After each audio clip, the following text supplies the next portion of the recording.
आउज़ु बिल्लाहि मिनश शैतानिर रजीम बिस्मिल्लाहिर रहमानिर रहीम रब्बि इश्रह ली सदरी व यस्सिर ली अमरी वहलुल उक़दतम मिन लिसानी यफ़क़हू क़ौली। अस्सलामु अलैकुम व रहमतुल्लाहि व बरकातुहू। अल्लाह तबारक व तआला के फ़ज़ल और तौफ़ीक़ से सूरह अल बक़रा की आयत नंबर 133 तक उर्दू में तर्जुमा और तफ़सीर पढ़ी थी। आज इंशाअल्लाह आयत नंबर 134 पढ़ेंगे। यहाँ पर एक बात जो समझना बहुत ज़रूरी है वो ये, जैसे कि आयत नंबर 131 जब शुरू होती है तो वो इन अल्फाज से होती है, इज़ क़ाल लहू रब्बुहु अस्लिम, और जब ये आयत मुकम्मल होती है तो वो इन अल्फाज से होती है, क़ाल अस्लमतु लिरब्बिल आलमीन।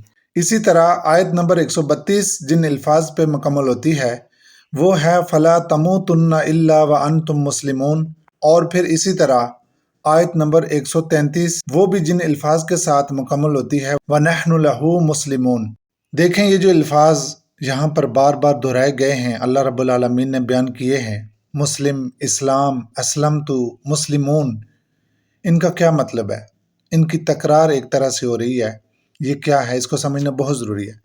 ये इसलिए हो रही है, ये बताया जा रहा है कि ये जो यहूदी और नसरानी हैं, इन्होंने जो अपने अपने नाम रख लिए, यहूदियों ने अपने आप को यहूदी कहना शुरू कर दिया और नसरानी अपने आप को नसारा कहते हैं। तो अल्लाह ताला बता रहे हैं कि ये जो तुमने अपना नाम रख लिया है, ये यहूदी नसरानी, ये अल्लाह का दिया हुआ नाम नहीं है, जो पीछे से तुम्हारी मिल्लत चली आ रही है इब्राहीम अलैहिस्सलाम और उनकी औलाद से।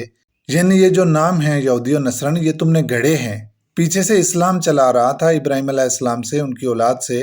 असल इस्लाम है जिसका आप इह्या कर रहे हैं, जिसको जिंदा कर रहे हैं, जिसकी तजदीद कर रहे हैं जनाब मोहम्मद मुस्तफ़ा सल्लल्लाहु अलैहि वसल्लम। आयत नंबर 134, तिल का उम्मतुन कद खलत, ये वो ग्रोह है, एक जमात है जो गुजर चुका, लहा मा कसबत, उन्होंने जो कमाई की है वो उनके लिए है, वला कुम मा कसब तुम, और तुम जो कमाई करोगे वो तुम्हारे लिए होगी। ये उस तसव्वुर की नफ़ी की जा रही है जिसमें बंदा ये समझता है कि चूँकि हमारे बड़ों ने बड़े नेक अमल कर लिए थे लिहाजा हम तो खामखा बख्शाए हैं मुफ्त में। हमारे बुज़ुर्गों ने हमारी नस्लों को रंग दिया है और हमें नेक अमाल की ज़्यादा ज़रूरत नहीं है।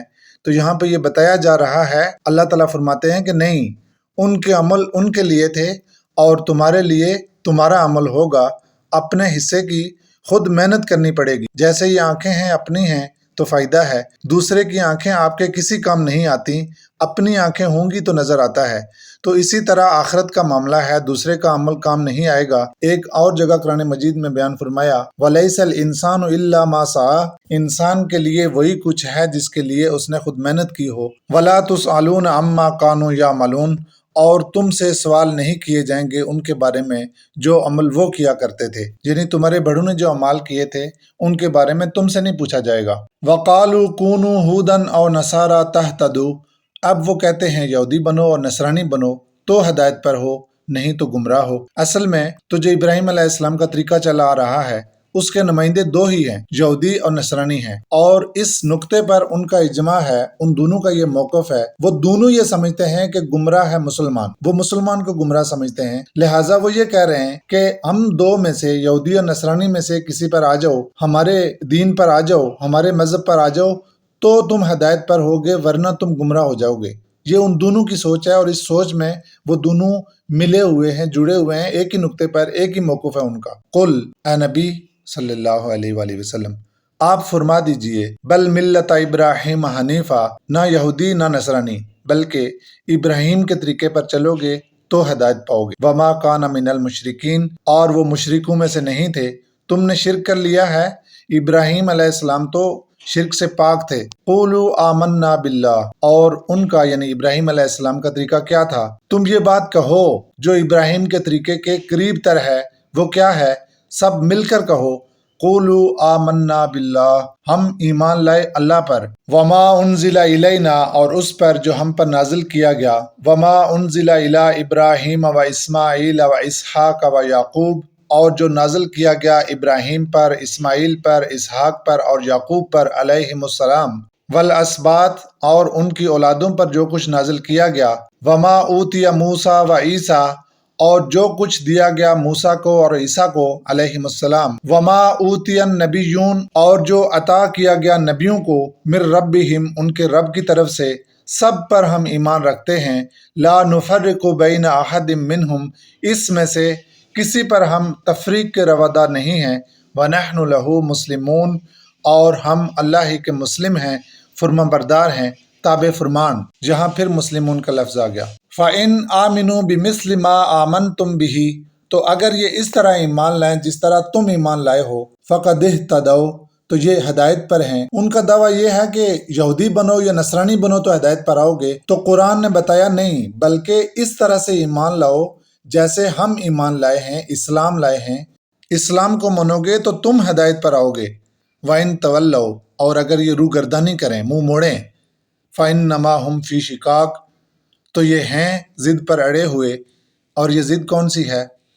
اپنے گروہ کی ضد، اپنی جو جماعت ہوتی ہے اس کا ایک تعصب پیدا ہو جاتا ہے کہ اب ہم یہودی ہیں، ہمارا علیحدہ قبیلہ ہے، ہم مسلمانوں کی باتیں نہیں مانیں گے، اس ضد پر ہیں۔ فَسَيَكْفِيكَهُمُ اللَّهُ، تو اے نبی صلی اللہ علیہ وآلہ وسلم، اس ضد سے آپ پریشان نہ ہوں، ان کی سازشوں سے آپ پریشان نہ ہوں، ان کی دشمنی سے آپ پریشان نہ ہوں، اللہ آپ کے لیے کافی ہو رہے گا، وَهُوَ السَّمِيعُ الْعَلِيمُ، اور وہ سننے والا، جاننے والا ہے۔ صبغت اللہ، اللہ کا رنگ، یعنی یہ اللہ کا رنگ، یہ کیا چیز ہے کہ جو اللہ تعالیٰ کی صفات ہیں ان کا کوئی عکس اپنے اندر پیدا کر لو۔ اللہ تعالیٰ نے احکام دیے ہیں، اس رنگ میں اپنے آپ کو رنگ لو، یہی اللہ کا رنگ ہے۔ صبغت اللہ ومن احسن من اللہ صبغہ، اور اللہ سے بہتر اچھا رنگ کس کا ہے؟ وَنَحْنُ لَهُ عَابِدُونَ، اور ہم اسی کی تابعداری کرتے ہیں۔ قُلْ أَتُحَاجُّونَنَا فِي اللَّهِ، اے نبی صلی اللہ علیہ وآلہ وسلم ان سے کہیے کہ کیا تم ہم سے جھگڑتے ہو اللہ کے بارے میں؟ وَهُوَ رَبُّنَا وَرَبُّكُمْ، جبکہ وہ ہمارا بھی رب ہے اور تمہارا بھی رب ہے۔ وَلَنَا أَعْمَالُنَا وَلَكُمْ أَعْمَالُكُمْ، ہمارے اعمال ہمارے کام آئیں گے اور تمہارے اعمال تمہارے اوپر ہیں۔ وَنَحْنُ لَهُ مُخْلِصُونَ، اور ہم تو بس اسی کے مخلص ہیں، خالص اسی کے اطاعت کرنے والے ہیں۔ ام تقولون ان ابراہیم و اسماعیل و اسحاق و یعقوب والاسباط، بلا تم یہ کہتے ہو جو ابراہیم تھے اور اسماعیل اور اسحاق اور یعقوب اور ان کی اولادیں علیہم السلام، کانو ہودن اور نصارا، یہ یہودی یا نصرانی تھے؟ ظاہر ہے ان میں کوئی بھی یہودی نہیں تھا، کوئی بھی نصرانی نہیں تھا، یہ تو سب اسلام پر تھے، اسلام کے ماننے والے تھے۔ یہ یہودی اور نصرانی تم نے بہت بعد میں گڑھا ہے۔ قل، اے نبی صلی اللہ علیہ وآلہ وسلم ان سے پوچھیں، اَأَنْتُمْ أَعْلَمُ أَمِ اللَّهِ، کیا تم زیادہ جانتے ہو اللہ سے؟ وَمَنْ أَظْلَمُ مِمَّنْ كَتَمَ شَهَادَةً عِنْدَهُ مِنَ اللَّهِ، اس سے بڑا ظالم کون ہوگا کہ جس کے پاس اللہ کی کوئی گواہی ہو اور وہ اسے چھپا کر رکھے، ظاہر نہ کرے۔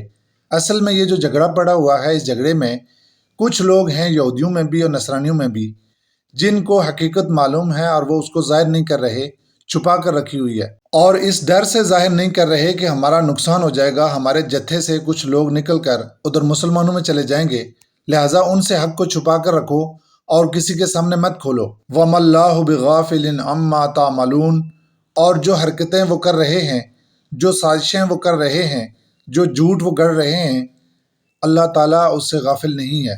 تِلْکَ أُمَّةٌ قَدْ خَلَتْ، یہ ایک امت ہے، ایک گروہ ہے، ایک جماعت ہے جو گزر چکی، لہا ما کسبت، ان کے لیے وہ ہے جو انہوں نے کمایا، وَلَكُمْ مَا كَسَبْتُمْ، اور تمہارے لیے وہ ہوگا جو تم کماؤ گے، وَلَا تُسْأَلُونَ عَمَّا كَانُوا يَعْمَلُونَ، اور تم پوچھے نہیں جاؤ گے جو وہ کیا کرتے تھے۔ صدق اللہ العظیم و صدق رسولہ النبی الکریم الامین۔ اللہ رب العالمین کا بے انتہا شکر ہے کہ اس کی توفیق سے آج پہلا پارہ مکمل ہو گیا ہے۔